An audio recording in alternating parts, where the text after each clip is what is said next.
अस्सलाम वालेकुम जी, क्या हाल है आपके? खैरियत से? अल्हम्दुलिल्लाह अल्हम्दुलिल्लाह। अभी हमारे साथ साबिर अहमद लिम्बलिया मौजूद हैं जो घाटी ब्रदर की रिप्रेजेंटेशन कर रहे हैं। तो इलेक्शन के हवाले से उनके हम तासुरात लेंगे। जी साहिर भाई, क्या हाल है आपके? खैरियत से? अल्हम्दुलिल्लाह अल्हम्दुलिल्लाह अल्लाह साहिर का भाई, शुक्र। क्या कहते हैं आप इस इलेक्शन के बारे में, हाफिज नईम के बारे में? जो तराजुम के बारे में? मैं अपनी बरादरी से गुजराती में बात करूंगा।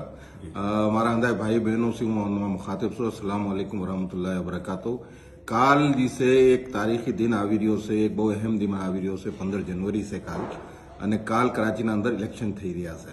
તમને ખબર છે કરાચી पिछला 35-40 સાલના અંદર જે હાલાતથી ગુજરેલો છે, આપણે કેટલી મુશ્કેલાત ઝીલી છે કરાચીમાં અને પ્રોબ્લેમ્સ આવી છે, અને કરાચીમાં મુશ્કેલાતનો એક દોર જે છે એ ખતમ થયો નથી કે બીજો દોર શરૂ થઈ જાય છે। નેમતુલ્લા ખાન સાહેબ આવ્યા હતા તો કરાચીને કાંઈ સુખ મળ્યું હતું, પણ હવે પાછા એ જ હાલાત છે। હવે કાલનો દિવસ એટલે ઇમ્પોર્ટન્ટ છે કે હવે કરાચીમાં એક અહેમ કયાદત ઉભરીને આવી છે જેણે पिछला 4-5 સાલથી કરાચી વાળા હાટું કામ કર્યું છે। એનું નામ છે હાફિઝ નઈમુર રહેમાન।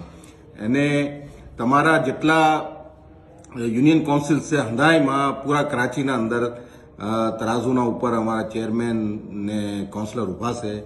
તમે કાલ નીકળો લાજમી પોતાના ઘરેથી। હુકુમતે સિંધ ને બીજી ઘણી પાર્ટી એવી છે કે જે ચાહે છે કે આ ઇલેક્શન ના થાય, જે તરીકેથી